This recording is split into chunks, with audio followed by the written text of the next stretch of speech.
Hello guys, welcome to legal lens. इस वीडियो में हम डिस्कस करेंगे honourable high court of Jharkhand ने आज जो जेएसएससी और सीजीएल जो कैंसिल हो गया था एक नोटिफिकेशन से रातों रात जितने भी रिक्रूटमेंट थे 2014 के बाद सबको कैंसिल कर दिया गया था। जो भी ऑफिसर्स जो वर्क कर रहे थे उनको हटा दिया गया था। उस पर आज ऑनरेबल हाई कोर्ट ने स्टे लगाया है। तो देखते हैं इसमें कि हुआ क्या है, क्या इशू था, क्या पार्टीज ने बोला है, सरकार ने क्या तर्क रखा है। तो देखते हैं आगे। तो फैक्ट्स पहले देख लेते हैं। फैक्ट्स ये था कि एक नोटिफिकेशन आया था। बेसिकली इसमें जो वो बच्चों ने ये डाल रखा है, रेट डाल रखा है जो बच्चे एक एडवर्टाइजमेंट नंबर 1/2024 से काम कर रहे हैं। जैसे देखिए आप advertisement adviser for recruitment combined civil service exam से, मतलब ये जेएसएससी सिविल सर्विस वाले जो बच्चे जो जिनकी अपॉइंटमेंट हुई है एडवर्टाइजमेंट नंबर 1/2024, उन्होंने रिट डाला था। ठीक है, अब ये रिट में इस रिट को ऑनरेबल हाई कोर्ट ने जब ये रिट उनके पास आया तो जब जज साहब ने सुना ये, तो बेसिकली ये नोटिफिकेशन से इनकी रिक्रूटमेंट खत्म हो गया था। अब इस रिक्रूटमेंट को इन्होंने एक नोटिफिकेशन निकाल के, जिसमें सारी लिस्ट थी, आपने देखा होगा बहुत सारे एग्जामिनेशंस थे। तो क्वेश्चन ये आता है कि क्या अगर ये नोटिफिकेशन ही अगर स्टे किया है तो जितने भी एग्जामिनेशन जो भी रिक्रूटमेंट हुआ, जो बच्चे जॉब कर रहे हैं, उनका तो स्टे हुआ ही हुआ है। पर बहुत सारे एग्जामिनेशन जैसे जुडिशियल सर्विस का एग्जामिनेशन, एपीओ का एग्जामिनेशन, वो सारे स्टे हो गए। मतलब वो कैंसिल अब नहीं है फॉर टाइमिंग, जब तक अभी फर्दर ऑर्डर नहीं आ रहा है। ठीक है, तो इसमें सारा कवर होता है क्योंकि नोटिफिकेशन डेटेड 18/8/2026 में वो सारा इंक्लूडेड था। फिर इसके बाद बच्चों को हटा दिया गया, तो वो बच्चे सारे फाइल करते हैं रिट। तो ये फैक्ट्स है बेसिकली ये। अब इसमें इश्यूज क्या है, इसमें इश्यूज क्या इन्वॉल्व है? इसमें इशू ये इन्वॉल्व है कि क्या गवर्नमेंट पूरा इंटायर रिक्रूटमेंट प्रोसेस को टर्मिनेट कर सकती है जो बच्चे रेगुलर अपॉइंटमेंट, ठीक है, without following the principal of natural justice and due process of law. तो इशू नंबर वन ये है कि क्या आप without following the natural justice principal of natural justice आप कोई रेगुलर रिक्रूटमेंट को आप क्या पूरा कैंसिल कर सकते हैं? This was the issue in this writ. दूसरा इशू है कि इंटरिम प्रोटेक्शन दिया जा सकता है, मतलब इंटरिम स्टेज में दिया जा सकता है, ये इशू था। तो बेसिकली दो इशूज थे, एक तो इंटरिम के लिए रिक्वेस्ट किया गया था और दूसरा क्या प्रिंसिपल ऑफ नेचुरल जस्टिस को बिना फॉलो करे हुए क्या एक रेगुलर रिक्रूटमेंट को आप खत्म कर सकते हैं रातों रात। तो दिस वाज द इशू। अब मैं आपको बताता हूँ कि कोर्ट में बोला क्या गया है। स्टेट कहता है, सरकार की तरफ से ये कहा गया है कि इसमें इस जो रिक्रूटमेंट हुआ है इसमें मास बंगलिंग हुआ है। मतलब बहुत लोग इसमें पैसे दे रखा है, कुछ लोगों ने, बहुत लोगों ने सेटिंग लगा रखा है।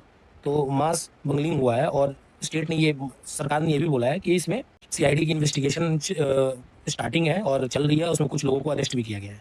ठीक है, और जो बच्चों की तरफ से जो वकील साहब थे जिन्होंने ये चैलेंज किया है, उनके तरफ से वकील साहब ने बोला है कि आपने बस प्रिंसिपल ऑफ नेचुरल जस्टिस को ही फॉलो नहीं किया है and other due to some pressure आपने सबकी रिक्रूटमेंट कैंसिल कर दी है। तो ये एनेक्सर 4 में ये रिक्रूटमेंट के बारे में लगा रखा है। तो पूरा एक नोटिफिकेशन होगा, ये एनेक्सर है, तो पूरा नोटिफिकेशन हो तो इसमें सारे एग्जामिनेशन आ जाते हैं। और ये भी बोला गया है जो एएजी साहब है उन्होंने बोला है कि बहुत सारा एलिगेशंस था। ठीक है, इसमें सीआईडी इन्वेस्टिगेशन कर रही है, मास स्मगलिंग का एलिगेशंस है। तो ये सब उन्होंने बोला। अब मैं आपको बता रहा हूँ कोर्ट ने क्या बोला है। ठीक है, बेसिकली यही दो चीज़ थे, नेचुरल जस्टिस और उनकी तरफ से, स्टूडेंट की तरफ से, इनकी तरफ से ये था कि मास स्मगलिंग हुआ, सीआईडी इन्वेस्टिगेशन के लिए कुछ अरेस्ट किया गया। कोर्ट क्या कह रहा है? कोर्ट ने साफ बोल दिया कि कोर्ट ने इसमें साफ बोल दिया कि रेगुलर अपॉइंटमेंट जो भी होता है ना, वो cannot be ordinarily be disturb और terminated without the following principle of natural justice.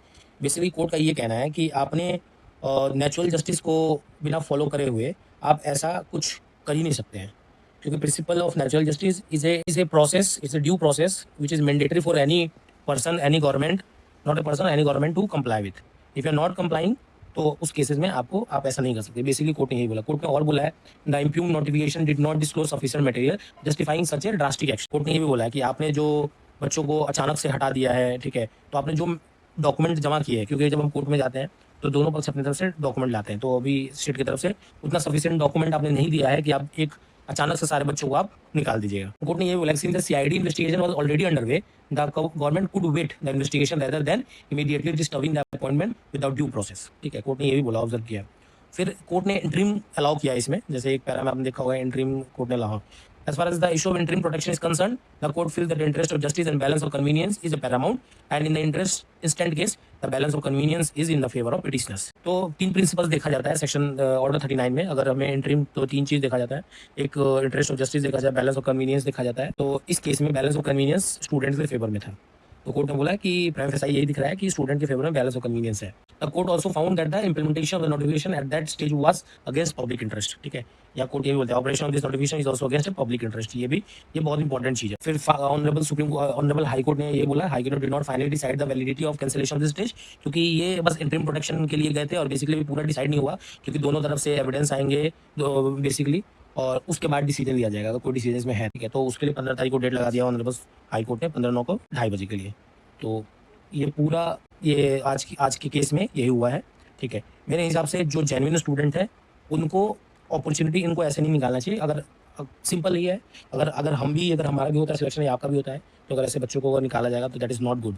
अगर किसी की सिलेक्शन 10 साल बाद 5 साल बाद कोई भी गवर्नमेंट ऐसी कर देगी तो दैट इज़ नॉट गुड। जो बच्चे सच में फ्रॉड से आए हैं, जिन्होंने अरेस्ट किया, उनका एक लिस्ट बनाओ, क्या किसका किसका नाम दे रहा है, उसके बाद सबको वेरिफिकेशन के लिए बुलाओ, सब कुछ पता चल जाता है यार। मतलब कि ऐसा नहीं है तुम इतने बड़े, तुम सरकार है तो कुछ भी करा सकते। सीआईडी है, सीआईडी लगाओ, एक बच्चों का अच्छे 2000 तो बच्चे हैं, उनको ज़्यादा से ज़्यादा 2-3 महीने में सबका निकाल देंगे, और सारे मिला के 4000 बच्चे होंगे।